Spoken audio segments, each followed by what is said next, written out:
Good morning. Welcome to Coffee and Cases. Just going to give people a few minutes. I see there's still quite a lot of people joining. But in the meantime, just some notes. So please don't forget that we don't allocate CPD points at all from the chat.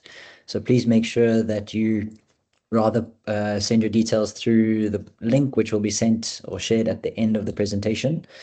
And please make sure that you just get all of your details correct. It's really difficult to assign CPD points, especially with the new system, if the person hasn't put their correct details in place. Also, just as a reminder, this is a really safe space. The idea is to chat and to share experiences and ideas, and really to make the environment as safe as possible for the patient that we're going to be treating at the end of the day. We have very few coffee cases left for the rest of the year. So the last sort of few of the year, we're going to try and get in some more really cool speakers. But if you have anyone who you maybe think would be a really good speaker for coffee cases, anyone who is interested in presenting an interesting case or a challenging case, we'd really like to make it about the community. And so anyone who is on the call, anyone who is dealing with patients on a daily basis or dealing with challenges and willing to share those challenges, we would very much love to have you present. Don't need to be ALS to present. You don't need to be pre-hospital to present. We'd love to hear from anyone who's keen to share their experiences. Today, we're going to be going through just some learning that I've kind of been doing and reflecting on over the last few weeks. Please feel free to put up your hand, stop me as we go along, maybe share an experience or a patient interaction as we go. The idea behind today's presentation is to try and make us maybe a little bit more aware of ourselves and some of the things that we maybe hold to be true in our brains that maybe are not always true. And sort of figuring out how we can start having conversations in such a way that we're learning and growing together rather than just trying to figure out stuff by ourselves. So what I wanted to start off with is really a definition of bias and an understanding of what bias is. And in the last few weeks, I have sort of stumbled upon, maybe not stumbled, but been forced upon some new definitions or some new words that kind of make more sense. So in my mind, I sort of think about bias as sort of a negative thing and something that we shouldn't have. But doing more and more reading and thinking and reflection in sort of the patient safety spaces, it's realizing that bias is actually something that is innate to humans. It's something that we actually use to our advantage and to our survival advantage, but that can create some challenges, especially when we're asking our brains to do complex things under pressure. What I also think is probably quite important is that actually we shouldn't be calling it bias anymore. We should rather be speaking about cognitive dispositions to respond. And I really like this term because bias sort of feels like you've made an error, and cognitive dispositions to respond really feels like this is who you are at this moment, and this is where you are in terms of how you can respond. And the same sort of thing goes for affective dispositions to respond. So there we speak about sort of your emotional state and how you feel about things. But this word makes it a little bit more acceptable and a little bit easier to chat about when we start to understand that everyone obviously has a set of knowledge, skills, experiences, life experiences, and we all come from those angles when we see something, interact with something, learn something, have to respond to something. And those change on a daily basis. And the same person who responds to a challenge today might be the same person tomorrow, but with a completely different disposition based on their experience in the last 24 hours. So that's just something small that I've sort of been thinking about. I wanted to just go into, we're going to use the word bias here because it just is easier and takes a lot less time to say than cognitive disposition to respond. But I think it's really important that we understand what we mean when we say bias and what we mean when we say that a lot of our biases may be explicit. They may be things that we know about and things that we actually speak about. But a lot of our biases and our dispositions to respond are not things that we even know about. They're things that are hidden in the background of our own brains. And because we don't even know that they're there, it's really difficult to respond sometimes in a way that is not in accordance with your bias.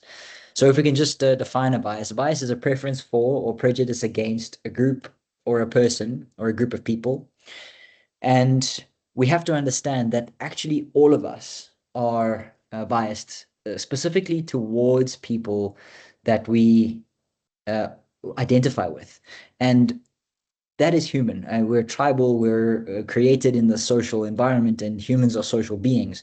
And so there's always going to be an aspect of making choices according to what we know, making choices according to what we're comfortable with or what our experiences look like, and maybe even being overt about those biases. When we think about an explicit bias, we talk about what we think we think. So it's the stuff that we know about. It's not necessarily the stuff that is hidden. That's where implicit bias comes in. And implicit bias is something that we often can't see. We can't understand about ourselves. We don't know it about ourselves. And it's something that we actually think, but we can't always be aware of what we actually think. And it sounds really ridiculous. Like, I know myself, of course, I know what I think, but uh, it takes being incredibly reflective on patterns of your own thought to be able to figure out what your implicit bias is. And even then, even with the knowledge that you may be biased towards or against certain things, ideas, experiences, it's really difficult to identify them on your own without help. Because these are literally integrated patterns of thought. They affect how you think, how you feel, how you react. We think that we have choice in how we react, but who you are is a collection of experiences, and how you respond is as a result of that collection of experiences. We can have some control over these, I suppose, by flexing and by sort of testing them out and thinking about ourselves and reflecting on the way that we've interacted with certain things. But in the moment, it's incredibly difficult to overcome an implicit bias because, and these are three things that make up implicit bias. They operate at a subconscious level. They happen outside of your internal dialogue. They don't happen overtly. And so to find your implicit biases and then interact with them is incredibly difficult for any human being. They often run against our expressed beliefs. So they're often things that we think we don't have, but actually do have. And they're triggered by rapid automatic mental associations that we make between people, ideas, objects, in attitudes and stereotypes that we hold about those people, ideas, objects. And this often comes from experiences of trauma or even positive experiences that create the way that you engage with the world. And it's really difficult to see how you engage with the world when you're busy engaging with the world.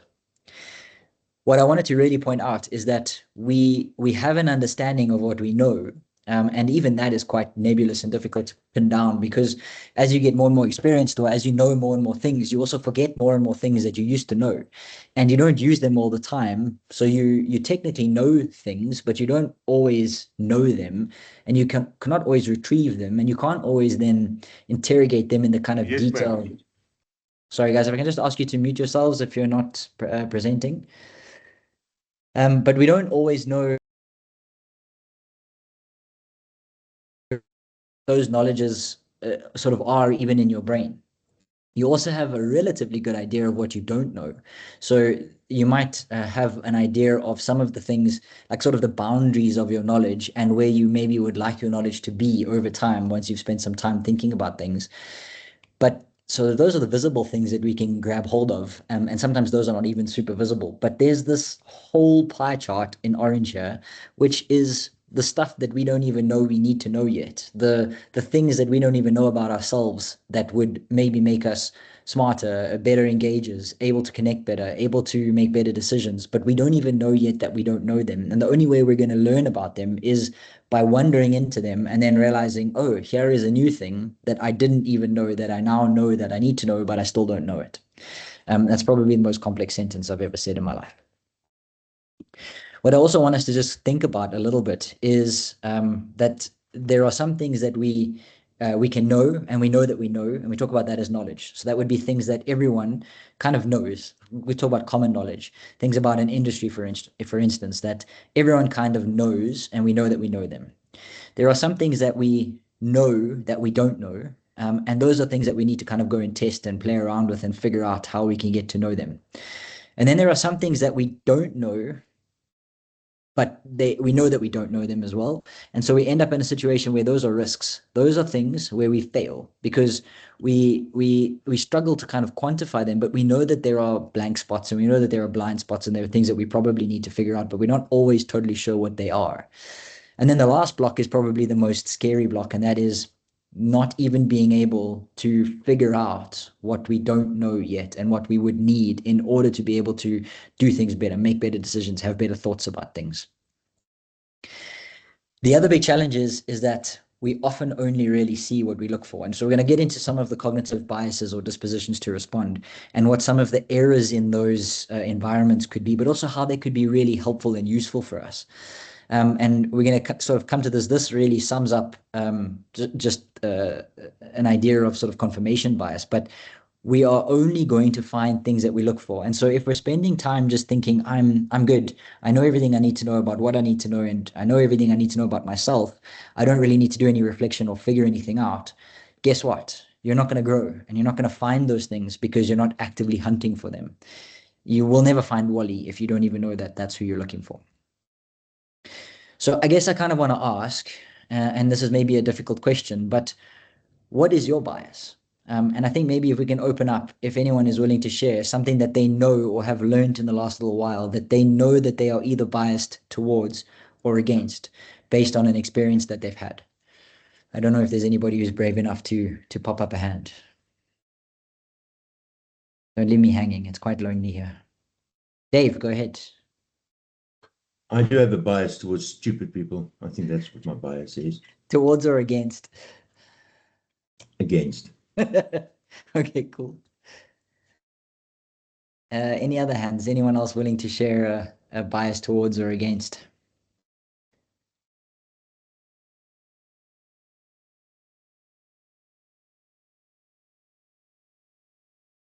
Willem, do you want to go ahead? Oh, sorry, Sean first and then Willem. I mean, I'd say one that's come up recently with the guideline change is that when they're not recommending using the automated CPR devices. And I mean, I would say that my bias is towards using them because I've seen them to be quite effective in the space that we're using them with a highly trained team. That's such a nice example because it's something that you have a lot of experience in and something that you've seen to be useful in your practice. And now the evidence seems to go against the use of them, which is really frustrating. Willem. Yeah, I have a bias against Sean, who does not follow evidence-based practice. The bias lives in, sometimes you think about really in the way that people talk about research and science, and you sometimes forget that, it is also a language. And when someone does not speak that language, you do have this kind of a bias against sometimes their views and stuff, of course. Yeah, I love that. And actually it's something that is probably central to the human experience, is being able to express the thoughts that you have and maybe the thoughts that you wish you had without the vocabulary and the language to be able to give weight to what you're trying to say. It's very difficult to be able to, first of all, figure out yourself. It's very difficult to be able to figure out other people. It's also very difficult to be able to review your decisions, your thought processes, and how you do things if you don't have the words to describe them. So I think your comment is really powerful in that I think vocabulary is the cornerstone of human experience, because if you can name it, you can share it. And when you can share it, you can suddenly start to share experiences around it. And then we get really good at communication once we have the words that create the feeling of the experience. Does that kind of line up with what you're saying? Yeah, absolutely. And when there's not a shared vocabulary, because of course in academia we speak in a particular way, and in other places we speak in a particular way, and when that conversation or the language that we use does not line up, then you're like, oh, okay, and then you have this bias against a different language, basically. Yeah.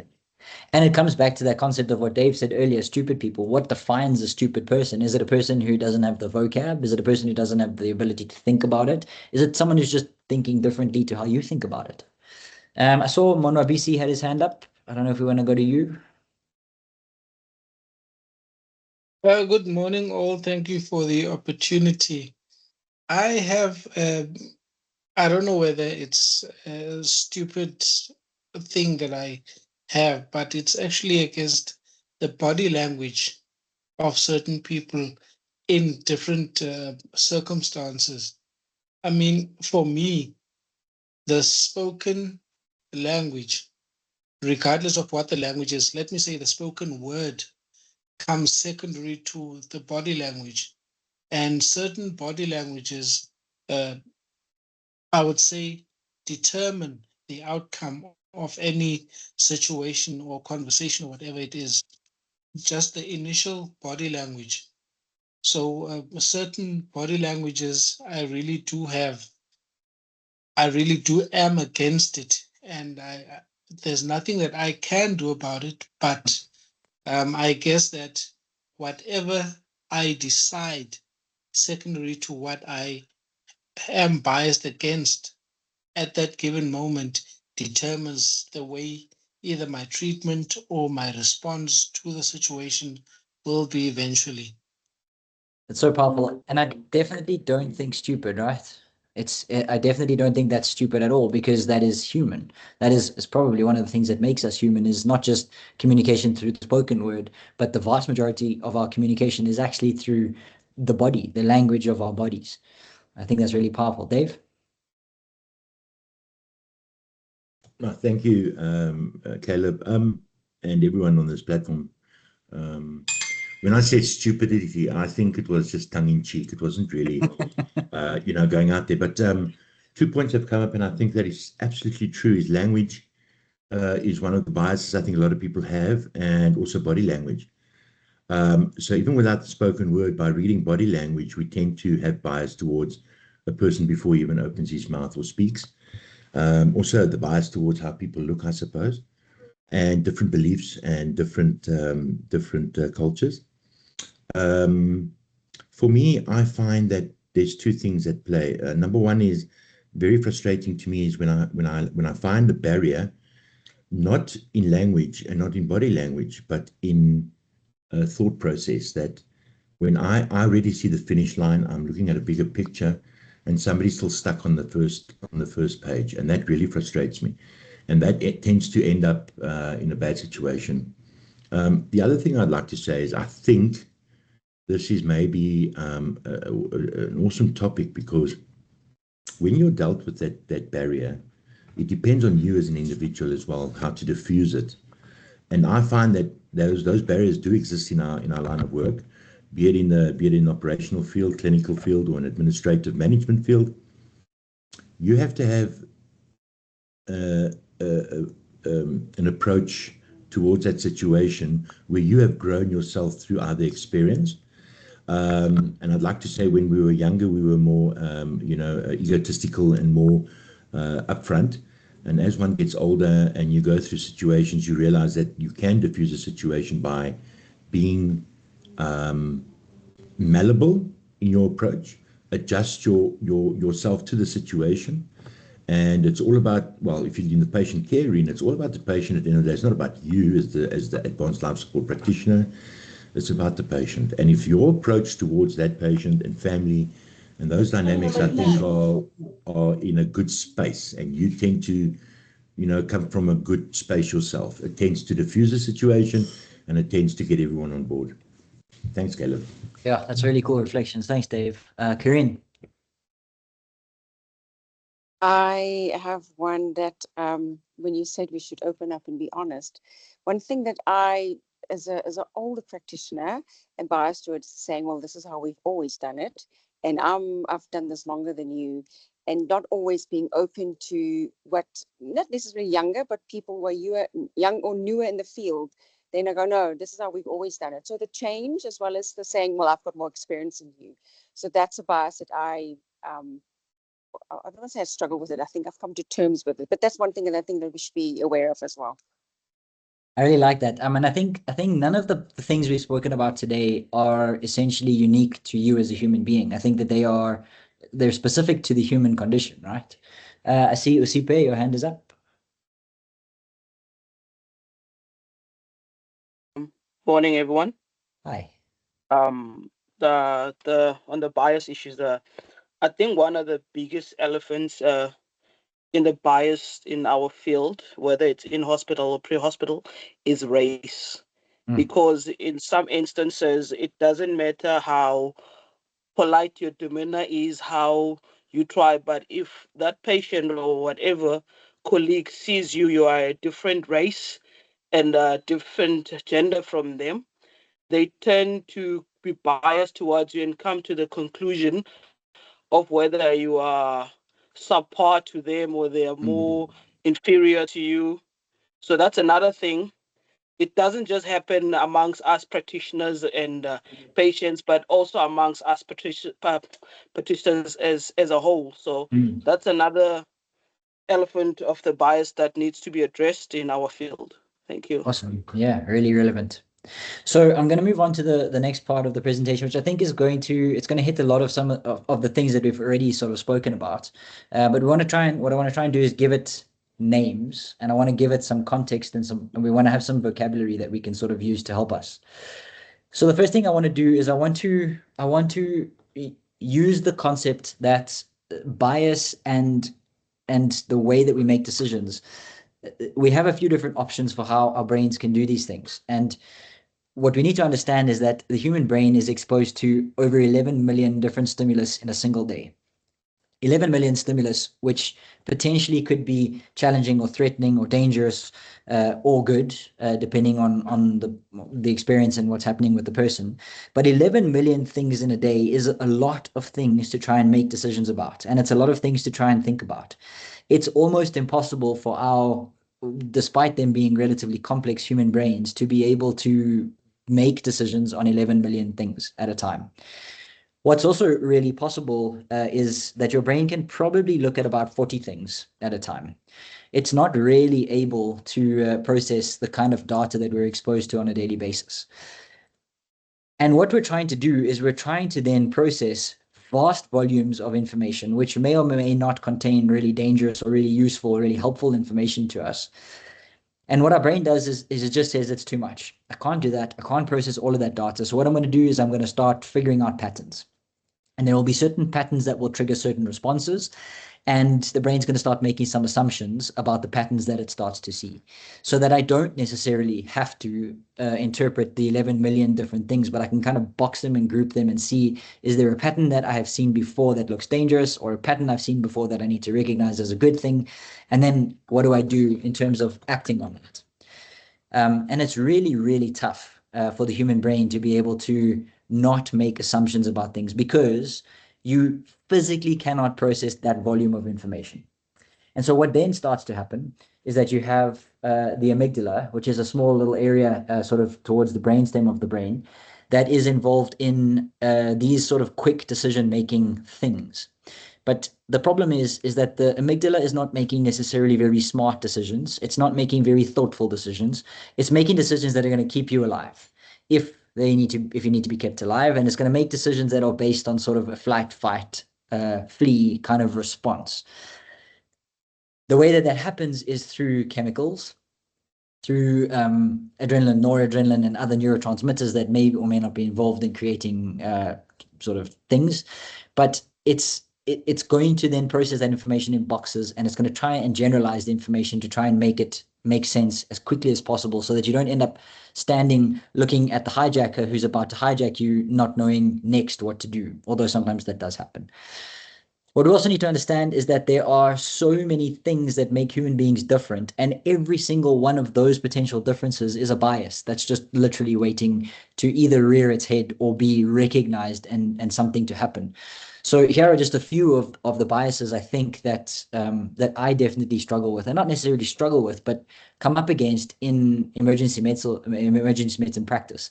It's things like whether the person's employed or not, how old they are, their gender, their race, their sex, their religion, their weight, Those things are all things that without even cognitively thinking about it, you make split-second decisions about a human being based on the information that you kind of see in terms of pattern.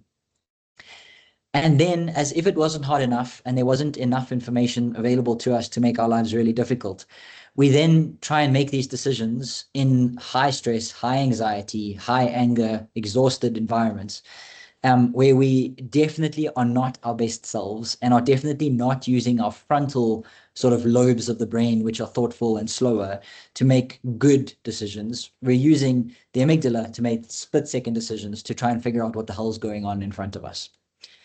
And then we think about emergency medicine as a whole, and basically everything on this slide basically defines emergency medicine. It's super high stress. It's an anxiety-producing environment. People are tired. We don't always have good bandwidth, and sometimes we're a little angry.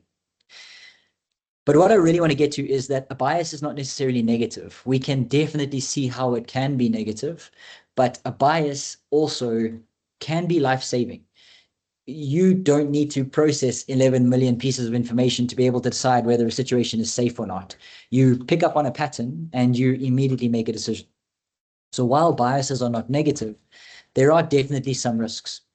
And sort of the first big one in terms of a systemic risk that I want to think about is that just in terms of how our health system is set up, it is set up to be biased towards or against certain people based on where they live, where they are able to access care, what education levels they have, and like Willem said, how they're able to express themselves, access to food and food security, things like social integration and stress, social exposure, having a kid grow up in an environment where he's constantly afraid of being beaten up is going to create a human being who is far less advantaged than a human being who never has to worry about their sort of personal protection and safety.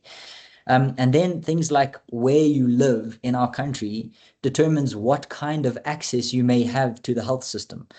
And so as much as human beings are biased, our systems are set up also in ways that are biased towards or against certain populations. We also need to think about sort of structural racism / implicit bias. And it's not just about race, it's about access to healthcare for different genders. It's about access to healthcare for different ages. It's about the fact that the 4-year-old with tonsillitis can't take himself to the hospital and get himself treated. He relies on the adults in his life to be able to do that. And so he has less access to healthcare than a kid who lives in a different environment might have. So I'd like you just to think about it. We're not going to answer this question now, but think about some of the institutional biases that you know exist in your environment. I mean, a simple thing that I sort of see every single day that means something to me is every single time I want to get some kind of medical assistance, I need to choose a box and I need to mark it as male or female.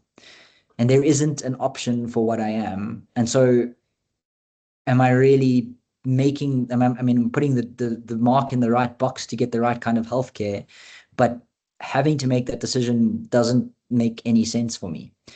So that's just a silly institutional bias. Like literally a third box would make life so much easier. And that's like a silly one, but there are so many times where people present to healthcare and can't necessarily get the help that they really need. Sorry, I am quite popular this morning. My phone is ringing for a million reasons. And we can just think about institutional bias. I mean, we had the best example of institutional bias on the planet in South Africa under the apartheid regime, where we literally had an environment that created discrepancies in access to healthcare, in access to education, in access to anything that is required by a human being, insurance policies, lending policies, university access. I mean, in the States at the moment, if you look slightly Hispanic, your life is really, really difficult. And so it's these like examples of institutional bias that create challenges for human beings. More than that, just thinking about systemic bias in terms of the actual device that is created to measure pulse oximetry, to measure a SATS reading, was designed and developed using white-skinned people. And so we realized in COVID that we were having patients who were particularly hypoxic on blood gas, but their SATs were fine because the skin color was giving some false or erroneous readings. And for how long did we live with that before we realized there's a systemic bias in the way that our SATs machine reads SATs because of race inequalities? We don't even know the far-reaching effects of that. We also know that young patients are much more likely to get good pain management, for instance, than older patients. We know that elderly patients really don't receive as good pain management as potentially they should, simply because they may be unable to express themselves. There's a stereotype that the older person feels less pain or doesn't need to, or maybe they don't moan as much, or maybe they're scared to be seen as troublesome. And it's really, really tough when these systemic biases are built in. And then a study from the States also has sort of the same idea around opioid receipt. And so if your skin is darker than white, you are much less likely in the US to get any kind of opioid pain management. And the patients may present with exactly the same signs, symptoms, injuries, and illnesses, but are just less likely to get pain management simply based on the color of the skin. And when we speak to the practitioners, they don't see that they have that bias because their explicit bias is, I am not racist. But their implicit bias means that their behavior is in a way that acts as if they are racist. And it's really tough to be able to sort of get those things out, especially when there's so much emotion tied in with them in the human experience. This one is one that really stresses me out, is that bystanders are way less likely to do CPR on a woman than on a man because they're way more afraid of exposing a woman in public. And so a dead woman in public is less likely to be resuscitated, even if they have a good chance of survival. And so these are just some examples of implicit bias that we may or may not understand as part of our systems that create the way that we engage and interact with the patients that we see, and also just the people that we see.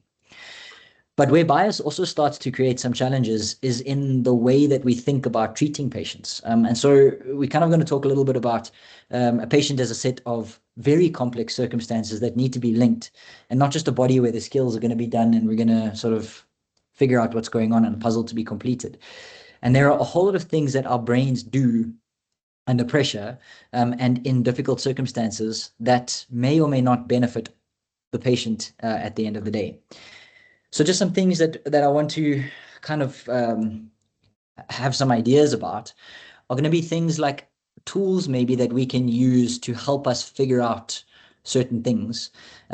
So things like illness scripts, where we have an idea of what a certain illness or condition looks like in our minds. But if it doesn't meet those criteria, depending on what your knowledge, skills, and experiences have been with patients with those particular illnesses, we may be making decisions for patients that don't necessarily match the patient requirement simply based on our previous experience, or not even knowing that certain illness scripts may apply in certain circumstances. We represent problems in certain ways, and I find this a lot in the education space, where if I want a student to get to a certain answer, I need to give them certain information in a simulation. But that simulation information is super stereotyped and isn't representative of all of the presentations of that particular illness. But because it's so easy to get them there using the stereotype, we use it to teach, but the teaching is incomplete. Things like semantic qualifiers, sort of words that we use that get us to the point of understanding what we're talking about. If I say to you, the patient has crushing chest pain, immediately you have an idea in your head about what that patient looks like, and you kind of know diagnostically where you're going with that patient. And so I want to introduce the concept, and I think probably it's not new to most people, but this a really cool book which speaks about the idea of thinking fast and thinking slow. And Daniel Kahneman really creates the understanding of a system 1 and a system 2 thinking process and what that means for the human brain. So in all of us, we are capable of multiple different ways of thinking. But the vast majority of the work that we do and the thinking that we do sits in system 1, because we're using the amygdala to recognize patterns and to make split-second decisions on things that might need split-second decisions. It's fast, it's subconscious, it happens under the radar, it's automatic. It's finding patterns and putting them together in a way that makes sense, at least for the brain that's looking at them. And it's about making those everyday decisions. The challenge is that system one thinking, although is super common and is used a lot by our brains because it's super low on energy, it doesn't require a lot of glucose and oxygen to run, can be very error prone because all we're doing is rhythm and pattern recognition. And that is often not enough for the kind of complex challenges that we face on a daily basis, especially in clinical medicine. System two, on the other side, is much slower, a lot more conscious, a lot more effortful. It uses a lot of energy to be able to get there. And it's really helpful for complex decision making. But even complex decisions, especially if they've been seen more than once, can fall into the system one sort of approach because the brain's like, I've done this before, I know what I need to do, and I'm going to just use the easiest energy system to make this make sense. System two is a lot more reliable, but it's a lot more difficult to access because you have to convince your brain to slow down so that you can really get engaged with the thoughtful thing in front of you rather than just making a split-second decision. So with these two things in mind, we have to understand that we are constantly flipping between a system one and a system two thinking process, depending on what you're busy dealing with. So here's an example of system one. You look at this picture of the minion, you have an immediate understanding of that WTF. You know exactly what it means. We don't need to say what it means because we know what it means. I could elicit a system two thought process by saying it doesn't mean what you think it means. What else could it mean? And immediately your brain goes into, what else could WTF stand for? What other experiences do I have? How do I get to that answer? Another really cool example is this bat and ball problem. A bat and a ball cost $1.10. In total, the bat costs $1 more than the ball. How much does the ball cost? And the brain immediately goes to, well, the ball must cost 10 cents. That makes sense, but it doesn't. And when you slow down and you think about it, the ball actually costs 5 cents. We can come back to that a little bit later. I'll post it on the group and you can go and do some maths. But it hurts your sensibilities, much like what Corinne said earlier, where obviously the answer is 10 cents. But then when you think deeply about it, it's really not. A really good example would be of fast and slow thinking is to just have a look at this ECG. And just in that ECG diagnosis, took it off the screen really fast so that you don't have to try and use your second order thinking. Any ideas about that ECG?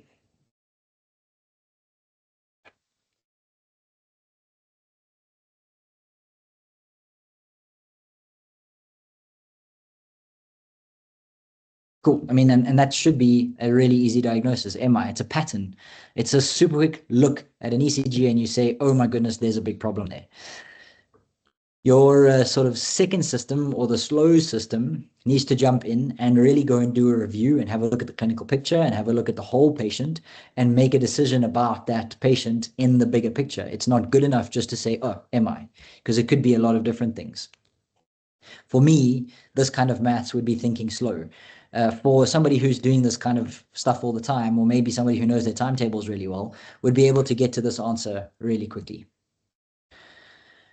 We're going to watch a super quick video. And while we're watching this video, we're going to use this to kind of then decide whether we're using system one thinking or system two thinking, and then just some thoughts about it. The monkey business illusion. Count how many times the players wearing white passed the ball.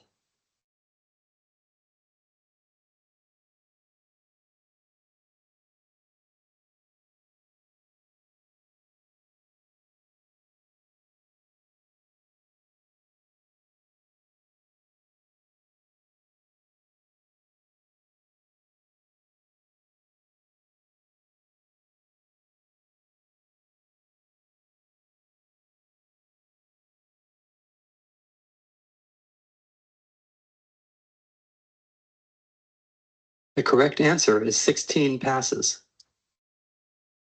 Did you spot the gorilla? For people who haven't seen or heard about a video like this before, about half missed the gorilla. If you knew about the gorilla, you probably saw it. But did you notice the curtain changing color or the player on the black team leaving the game? Let's rewind and watch it again.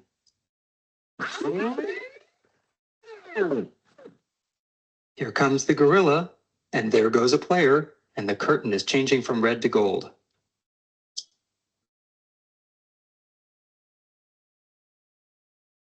When you're looking for a gorilla, you often miss other unexpected events. And that's the monkey business illusion. Learn more about this illusion and the original gorilla experiment. Cool. So you can immediately see that, I mean, I don't know how many of you maybe missed the gorilla. Maybe we could just have a super quick debrief about that video, and then we can carry on with the rest of the learning. Any thoughts? Well, we're seeing some people saw the gorilla but didn't see any of the other stuff.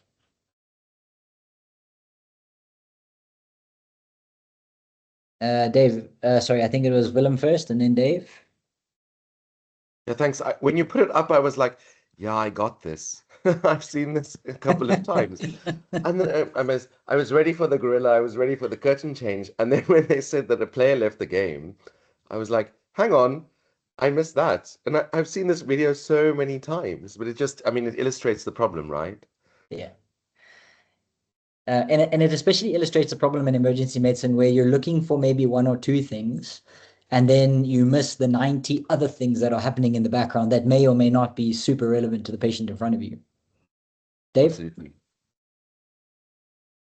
Thanks, Caleb. No, I saw the gorilla. I saw the black player, the black shirt player leaving the game.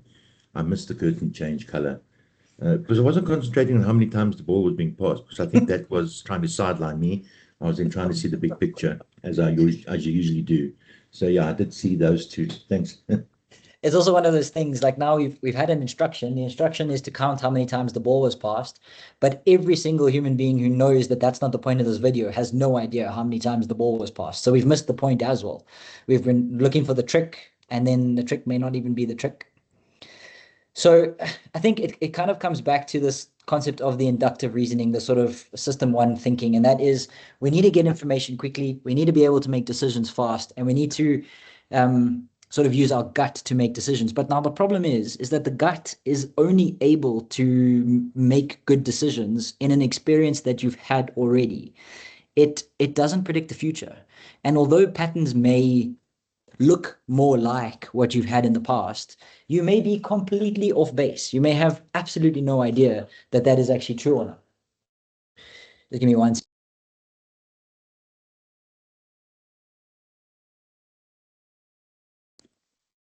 And what's also really funny about our brains is that your brain will sort of put a picture together and make a decision about that picture based on what you think you already know.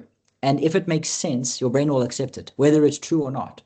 So like a stupid example is, let's say you are working with a certain practitioner and you know that that practitioner is a good practitioner, that they are reliable, that they're good human beings, and that usually they do things really well. And they may make a giant mistake. But what might be happening for you is that you are seeing them do something and you're saying to yourself, but this person would never do something like this. This doesn't make any sense. And so your brain just makes the picture that makes the most sense. It doesn't necessarily pick up on the truth.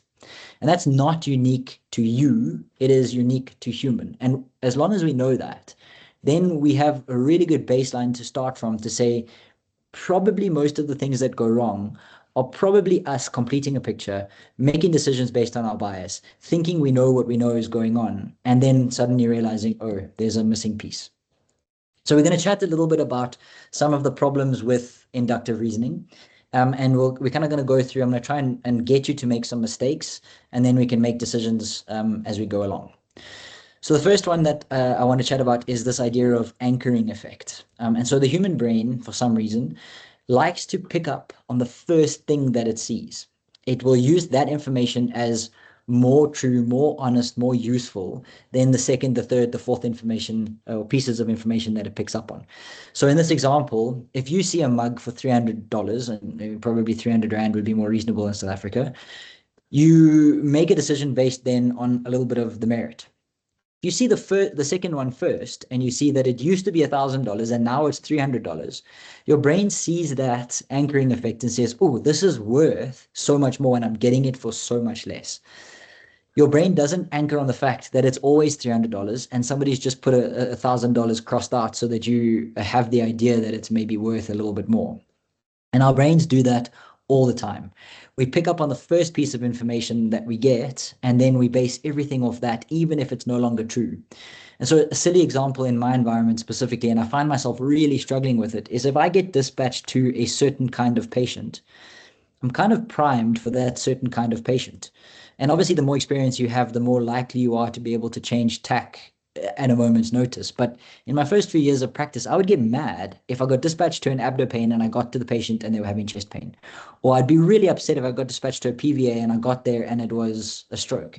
And it would really upset me because my brain had anchored onto the information that I received first and had already started working on the problem, only to find the rug pulled out from underneath you. And I think we all do that. We all complain when we get sent to a patient that is shared as a certain way. And then we get there and we suddenly see, oh my goodness, everything is different. But now I'm not ready for it. I don't know if there's any thoughts on that concept. Yes, Caleb. Sorry, I didn't put my hand up. I think women are more prone to, and I'm being biased, towards the mug with the markdown as a bargain, where I would rather see that mug as to why is it being marked down? There's something wrong with it. It's problematic, and just ignore the first mug because it's too expensive. But I think anything like a signed 50% discount or something, women tend to flock to that, where men tend to seem to stand away because we see it as maybe I see it as being something a little cheaper. That's not giving me the what is the true worth of the item. Does it make sense? I think you said something so cool, right? You started out with I am biased. I am biased, yeah. Do you think that's you or do you think that's all men? I'd love to open it up. I think it's men, and I think it does affect a large portion of men. Also, coming back to your first, when you were talking about the box that you tick for male and female in a hospital type of setting, but also when you're doing maybe a bank application, what peeves me off, and I see it as bias on behalf of banks, for example, is when they ask your race. I mean, what does race have got to do with the loan amount or whatever? And I think my other brothers will also agree with this. Why must you, put I'm white or I'm colored or I'm African, whatever the case might be. So that's also a bias or an institutional bias towards you.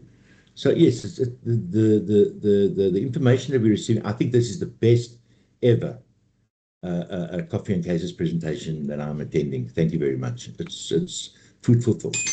No pressure for next time. Usipe? Hey, Caleb.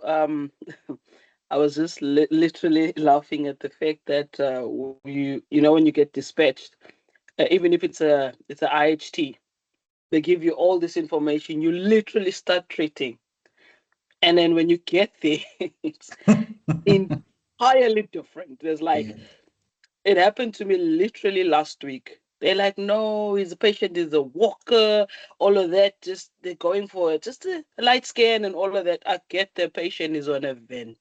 Yeah. Now you're like, you came up with a wheelchair. Now you look like you're incompetent. Now you gotta go back down, go fetch all the stuff, and start again. It's funny how realistic it is. And I think what's really important is that we are all prone to the anchoring effect, but we have to be able to say to ourselves and to our teammates, guys, I'm stuck in an anchoring effect. Help me get out of it, or let's figure out what the next step is because now things have changed. And sort of the vocab that gets you there is part of the process of trying to figure out how to fix it. Monobisi? Yeah, I think this anchoring effect and the examples that you guys just made in connection with patients and dispatching, I think we can assign it to the training that we underwent to reach our qualifications, because we were taught to be ready based on information received. And then when you get to the scene, then everything might change or everything will change. But I really think that it's all because of the training that we received, and we were trained to expect. Yes, there was a section mentioned to expect the unexpected, but we actually rely largely on the information that we have received, and we start treating on the information that we have received just to get there and find something completely different. And yes, it is very much frustrating, or in fact, let me say, especially for me personally, it was frustrating in my younger years when I just arrived in the service. But now, after some time, I tend to just let go, and then some partners that I sometimes work with do verbalize their frustration.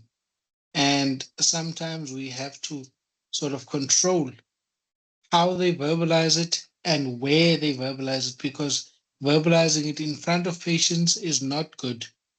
And verbalizing it, maybe if they verbalize it in the vehicle with me only, then we can just talk about it and sort of nip the bud while it is starting to flare up.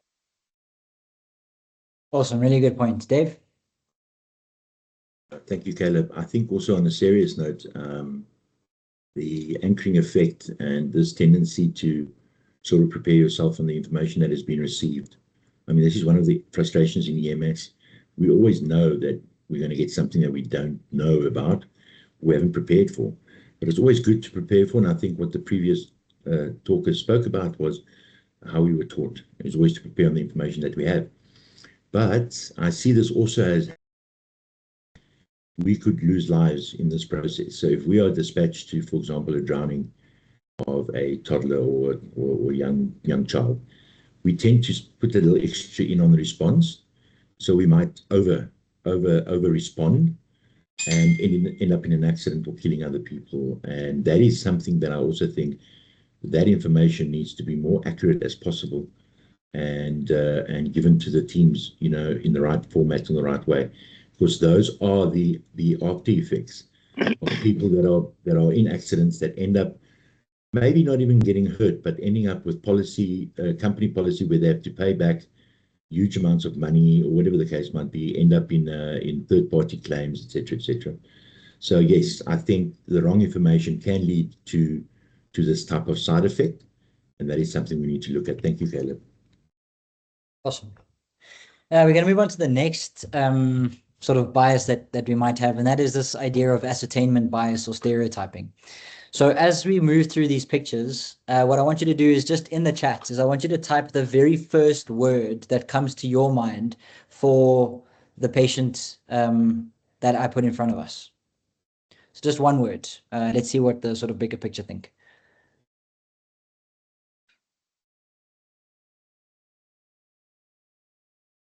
I'm going to read them out as they sort of pop up. So we've got PTSD,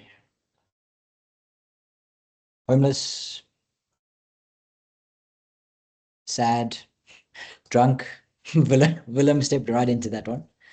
Beggar, dirty, diabetic foot. You can see people's experiences coming through here. And I think also depending on where you come from, things like Bergie come up, helpless, underpaid. And you can really start to see where different people on this group come from in terms of their experiences with a human being like this, right? I love this, what went wrong, broken. And these are all things that mean something to the person who's saying them, but also is going to change how the human being interacts with this person. CNL says, don't remove the shoes. You can definitely see an experience has happened over there. We're going to go on to the next one, and I want you to do exactly the same.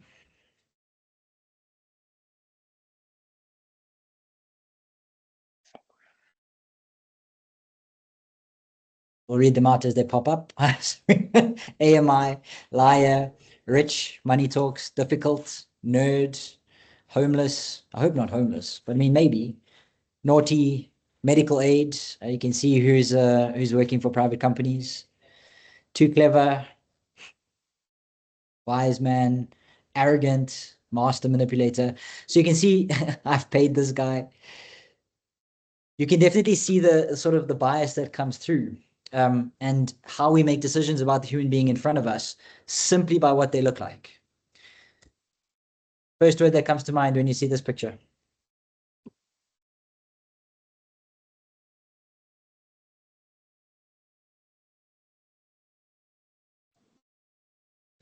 A lot of people want to go to the party. Preparation A lot of people want to time. go to the party. Free-spirited, bold. This one is hard. Pride. Some people super against it. Some people saying LGBTQ, confused. Some no thanks. And immediately, different people are going to have different experiences of all of these images that come up. None of them are wrong. None of them are right. All of them are personal. And as soon as we're putting things on words on these images, we're immediately revealing something about us and very little about the person that we're looking at, right? We've made some assumptions about this family.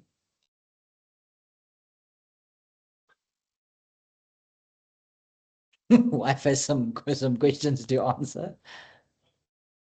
Some people are just seeing the newborn. Some people are seeing a happy family. Some people are seeing a proud mom and a confused dad. Some are seeing adoption. And all of these are right. None of these are wrong, and none of them are right, but all of them are right, and potentially all of them are wrong. This is the last one. And I'm learning quite a lot about the people on this call, so thank you for sharing who you are.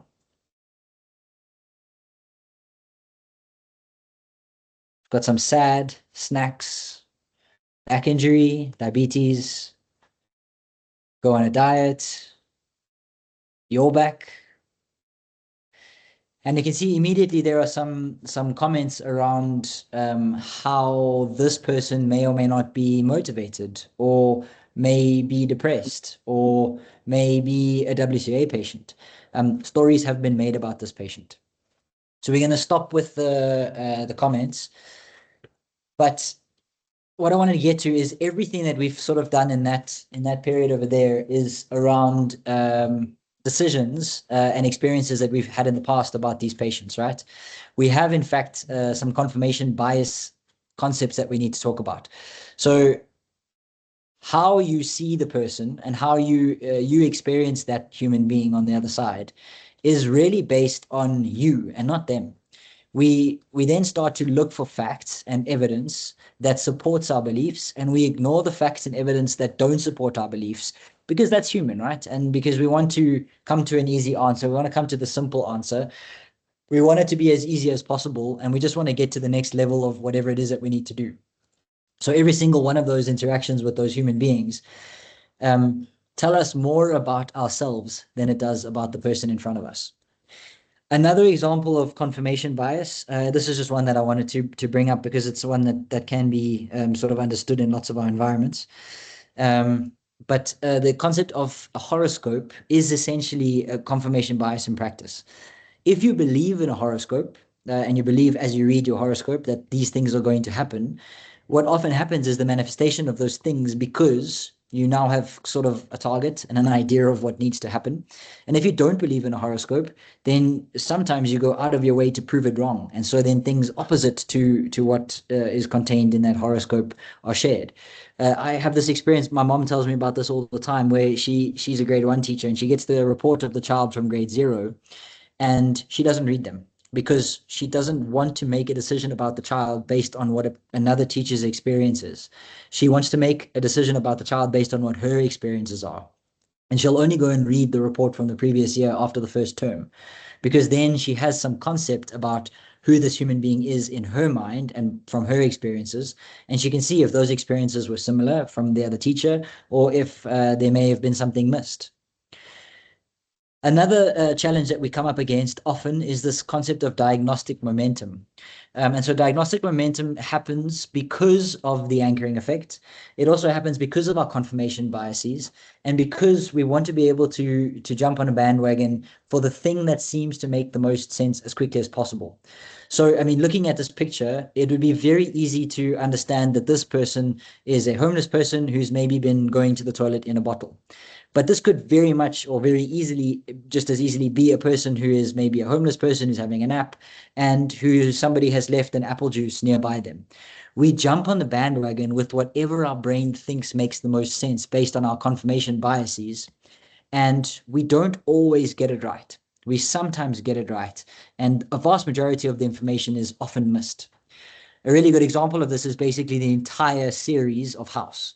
Literally every single episode is just one diagnostic bandwagon after the next, where people are jumping on one single clue or one piece of information that seems to make sense and making massive life-changing, life-threatening decisions in really shitty circumstances with terrible clinical reasoning to come to a decision for what's wrong with the patient. And so a lot of us watch House because he's really funny and because he kind of lines up with a lot of our cognitive dispositions for response. But he's not a very good doctor if we think about the way that they jump onto bandwagons. Another thing that kind of goes with this diagnostic momentum is the concept of Occam's razor, which speaks about the simplest definition or the simplest explanation probably being the correct one. And as much as this is true, the converse is also true. I don't know if you've ever heard of the converse of Occam's razor, which is Hickham's dictum, which pretty much says that the patient can have as many things wrong with them as they damn well please, and your job is to go and figure out what those things are and not latch onto the most simple, the easiest, the most accessible thing that you can find. Another thing that I think we often fall into is this concept of overconfidence bias. I think about it kind of as Superman bias, where we really overestimate our own abilities. I have this problem in terms of sort of time optimism. Guys, please mute yourselves. Okay. Yeah, I don't know it. Yeah. How did you do? Right?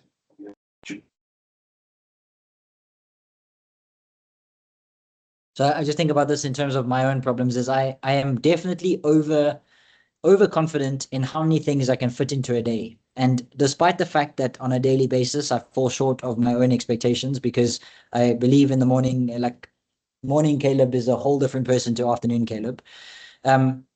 We all do this and we all think that we are better and we are smarter and we are more capable than maybe someone else in our position and that we know things that maybe other people don't know. And this also comes back to a little bit of what we spoke about last week in the Dunning-Kruger effect, where especially as we are early in our experience, we definitely are far more confident than we are competent. And as we get to know things a little bit more, we fall into the valley of despair and we become far more aware of our inadequacies and our inabilities to know things and do things. That we sort of realize that our experience and our competence here on the bottom of the graph are far less than what we may have been confident for when we first qualified or first started something. And what's really funny for me is that as an expert, we will never, ever get back to that same level of confidence we had on our very first day at work, which is terrifying because yeah, I don't know about you guys. I was not super confident, but I was definitely more confident than I maybe am right now. A few more things that we need to chat about. So one of them is this concept of premature closure, where we see part of a picture, we see part of the information, and we make a decision based on what we have. And then sort of sunk into that is this concept of the sunken cost fallacy, where we've spent so much time and energy making a decision, thinking about how things work, thinking about the patient in front of us, that even when we get more pieces of information, also kind of layered on that anchoring bias, it's very difficult for us to change our minds about what's happening with that patient based on the fact that we've already invested so much in the thought and we've closed prematurely on the information that we had available at the time. That new information is very difficult to sway us. It doesn't move our needle as easily as the very first piece of information, which I guess also kind of falls back into the concept that we spoke about earlier, where the first piece of information is often the thing that we anchor our information on. Another one that I think is really important and that comes up quite often, especially with our psych patients. This is actually quite a specific error that we do make called psych out error, where we see a diagnosis of a patient as being a psychiatric patient, and we attribute a lot of their potential clinical problems to that psych challenge. So it's very difficult for a human being who already has the diagnostic label of schizophrenic or bipolar disorder to be able to then express a chest pain, stroke symptoms, severe pain following an MVA even, because the first label that we see attached to them is often the psychiatric label, the autism diagnosis, whatever it is. I have a friend who had a 21-year-old daughter who has a psych label. She's a known bipolar patient, really well managed on treatment and doing really well. But she presented following what looked like a stroke with absolute weakness in the left arm. And it took 3 days before the team sent the patient for a CT scan because they had put it down to her bipolar disorder and some kind of neurological defect as a result of that, and missed out on a massive stroke for this patient. And so I think what's also really important is for us to just be really aware of what are we missing, what are we overlooking. And then kind of in conjunction with that is this concept of the unpacking principle, which sort of fits onto the back of that, but also fits onto diagnostic momentum, but also fits together with the concept of premature closure. And that is often we make life-changing decisions for a patient based on very small windows of information. If I asked you to look at this ECG and make a clinical diagnosis and then a treatment decision based on lead 2 and lead 3 of this ECG, the chance is very good we would make terrible decisions for this patient because we're not looking at the whole picture. So if we're going to have a look at the whole picture, if we're looking at a 12-lead ECG, we're still also only looking at a 12-lead. We're not seeing the whole picture, but we have more of the picture, and so we can start to make more of the decisions. But it would literally be as ridiculous as me asking you to treat a patient with this blood gas, but only giving you the pH. And yet we do it every single day. We take tiny pieces of information, tiny windows into our patient, and we make massive decisions. And then we wonder why sometimes we get them wrong because we just don't have the information. And then probably the most important bias that I think we need to be super aware of, and is actually something that I've known for a long time, but in the last week I've really been reflecting on, is this concept of fundamental attribution error. And it is a human bias. It is a human disposition to respond, where we put our own behaviors, because we've got context on what's happening in our lives.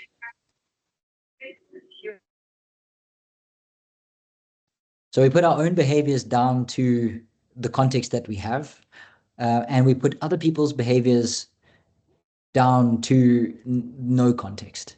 And so what we attribute to ourselves, we attribute to our characters, and what we attribute to others, we attribute to their characters. And so this is just a silly example, but somebody cutting you off in traffic, our first understanding of that is what an asshole. That person is just driving like an absolute idiot. What we don't take into context is that person maybe needs to go and pee and has a bladder that's fuller than anything on the planet and really just wants to get to the next off-ramp. Or that person has a mom who is in hospice, who is on their last legs and is literally busy taking their last breath, and they're scared they're going to miss that. We decide that person's just an asshole. But it really isn't like that. And traffic is such a silly example, but every day we do this. I think somebody put in the comments a little bit earlier, we see a person working for a company that's completely different to ours, and we make decisions about their clinical practice, but they move to our company and suddenly they're more capable. And it's not anything about capability. It's all about our perception of that human being in that environment. So this fundamental attribution bias is something that I think we all need to reflect a little bit more on. And when we have a response to somebody, we need to be thinking about, is this response as a result of me, or is it as a result of them? Something that kind of fits onto the back of that is this idea of Hanlon's razor, which I also have been falling back to quite a lot this week. I've had a really rough week, but never attribute to malice that which can be adequately explained by stupidity. Or I also substitute the word stupidity with stress, anxiety, panic, difficult times for that person. So never attribute to malice what somebody could have just done by mistake or by oversight or by the fact that they're under a lot of pressure. And as soon as you do that, you suddenly give the other person a whole lot of grace. And what I've noticed in myself is that I'm less angry with that other person, because if I put them into context and use the word maybe they're just having a really shitty week. Maybe they're just having a really hard time. Maybe they've had some really bad news this week. And as soon as the context is there for the other human being, I am a nicer human being. Whether that context is true or not, it creates some space for other things to exist. So I guess what I want to get to is, how do we fix this? And I think it's not, the more I engage with this stuff, I think it's not really about fixing. I think it's more about being aware of the fact that all of us do it, understanding that all of us are going to make errors in judgment, thought process, and cognitive dispositions to respond, because we are human beings, because we have these varied experiences, and because we have these life experiences. So how do we fix it? I don't think we do. I think we get the vocabulary to be able to call each other out on it. We create environments where we can have conversations about our biases. We ask each other difficult questions, and we respond in ways that create space for those difficult questions. Because ignoring these problems and challenges is never going to make it better. But engaging with them, having conversations, being open to feedback, and figuring out how we can build and work around them, that's how we kind of fix things. I think what's also really important is understanding that although our cognitive dispositions to respond are not our fault, I mean, we said that earlier, it's not your fault, but it is your responsibility. And your reactions are your responsibility. And the way that you engage with the world is your responsibility. And the way that you express yourself is your responsibility. It may not be your fault. If we take some time and we slow down that amygdala and we try and build in some cognitive forcing functions where we can pause purposefully and figure out, where am I in this? What are my biases? What are the things that I'm thinking about? And how is my response going to change the situation? Then we can suddenly start to make better decisions. And so what I would like you to think about is not just making yourself accountable, but also making yourself uncomfortable. Getting on a bench next to somebody who you maybe have a negative interaction with, or a negative perception of, or a positive perception of maybe, and start having the conversation and figuring out, who am I in this interaction, and what are my beliefs, understandings, knowledges, experiences that inform how I'm going to engage with this human being. And then how do I bring that back into my practice so that I can be a better practitioner, a better human being, a better parent, a better whatever it is that your roles are in life. Yeah, I think that's kind of what I wanted to get across today. I don't know if there's any questions or thoughts.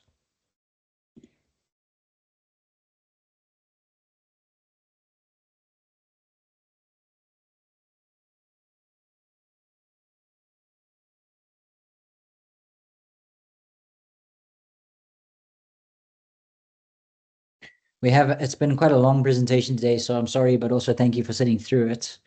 We do have sort of 5 or 10 minutes for some questions or for some chat, if there's anyone who wants to share anything. Monwabisi, I see your hand is up. Yeah, thank you very much for a very insightful presentation. A reminder or a wake-up call of us being human under the uniforms, because we tend to believe that we are superhuman, and then to box certain people, places, circumstances, whatever it is, we tend to box it, and then we eventually miss a lot of relevant and a lot of important factors, information, or whatever it is. So I just wrote in the chats that I in the entire Bible, there's only one verse that sort of is a way of life that I would love to live by. But as I also mentioned, that I am not perfect.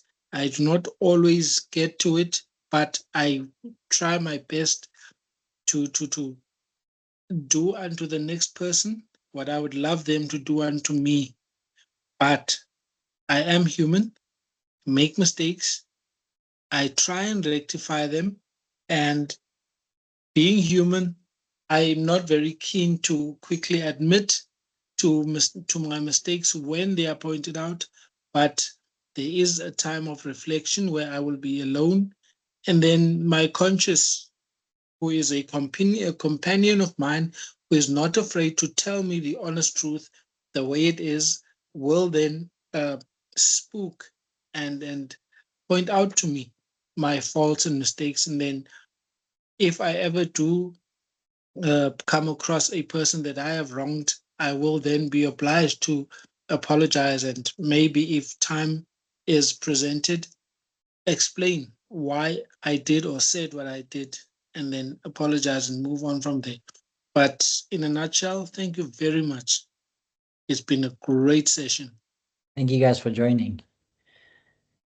Nicole, I see you also made quite a cool comment. Just as we grow as practitioners and mentors and teachers, we have a responsibility to guide the next generation. And I think that looks like doing it for each other. I think it's not about expecting people to get better at it by themselves. I think it's about creating the spaces where the next generation can see us doing it for each other, taking each other on when we have these challenges and biases, and not taking each other on to like take each other down, but to kind of expect each other to step up. I think that's really important.